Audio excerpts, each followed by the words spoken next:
एक गांव के पास एक भूतिया हवेली थी जिसका नाम काल हवेली था। उस हवेली में कई सालों से कोई नहीं रहता था। लोग कहते थे कि वहां भूत रहता है और रात को उसकी चीखें सुनाई देती हैं। एक बार एक लड़का नाम विक्रम उस हवेली की तलाश में गांव आया। उसने सुना था कि वहां खजाना छुपा है। वह सोचता था कि अगर उसने खजाना पा लिया तो उसकी सारी दिक्कतें खत्म हो जाएंगी। उसने गांव के लोगों से हवेली के बारे में पूछा। कुछ लोगों ने कहा कि यहां जाना बेहद खतरनाक हो सकता है, लेकिन विक्रम को डर नहीं था। उसने तय किया कि वह अकेला ही जाएगा। विक्रम ने रात के समय हवेली की ओर गया।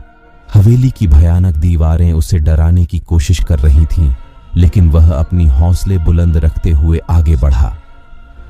हवेली के अंदर का माहौल बहुत ही डरावना था। विक्रम को लगा कि यहां सच में भूत हैं।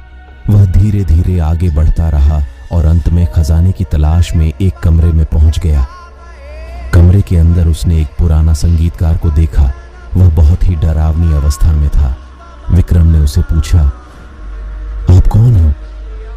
संगीतकार ने डर के साथ कहा, मैं एक बच्चे की आत्मा हूं जिसे इस हवेली ने कैद कर लिया है। विक्रम ने कहा, मुझे खजाने की तलाश है। संगीतकार ने कहा, खजाना इस हवेली में नहीं बल्कि इस हवेली के अंदर है। विक्रम को संगीतकार के शब्दों में विश्वास नहीं हुआ, लेकिन फिर भी उसने खोज जारी रखी। दरवाजे के पास खड़ा हो गया और अचानक दरवाजा खुल गया। विक्रम ने देखा कि वहां एक लाश थी जो एक बच्चे की थी। उसने देखा कि उस लाश के पास एक झोपड़ी थी जिसमें खजाना छिपा हो सकता था। विक्रम ने झोपड़ी में जाकर खजाना खोजा और वहां उसने एक संकेत मिला कि वहां कुछ छिपा हो सकता है। उसने ध्यान से खोजा और एक पुरानी आलू वाली बोरी खोजी। उसने बोरी खोली और देखा कि उसमें सोने के सिक्के और ज्वेलरी है। वह खुशी से भर गया कि उसकी मेहनत रंग लाई है, लेकिन जैसे ही वह खजाना लेने के लिए बाहर निकला, वह देखा कि उसकी राह में एक भूत खड़ा है। विक्रम का हृदय डर से भर गया, लेकिन वह डर के बावजूद आगे बढ़ा। भूत ने विक्रम की ओर बढ़ावा दिया और विक्रम को अपने पास खींचा। विक्रम ने भागने की कोशिश की, लेकिन वह किसी भी तरह से नहीं बचा सका। अचानक संगीतकार ने आकर भूत को रोका।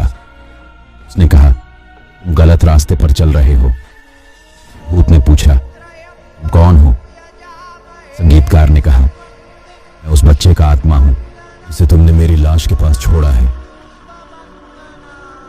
विक्रम को अपनी गलती का एहसास हुआ। वह अपने आप को माफी मांगने के लिए भूत से विनती की।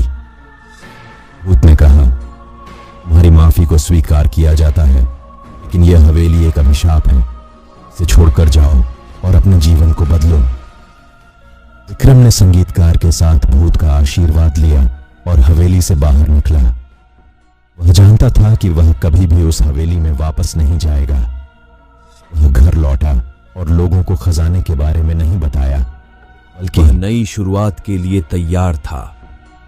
उसने सोचा कि अगले बार सच में खजाना ढूंढने के लिए उसे ध्यान से जाएगा।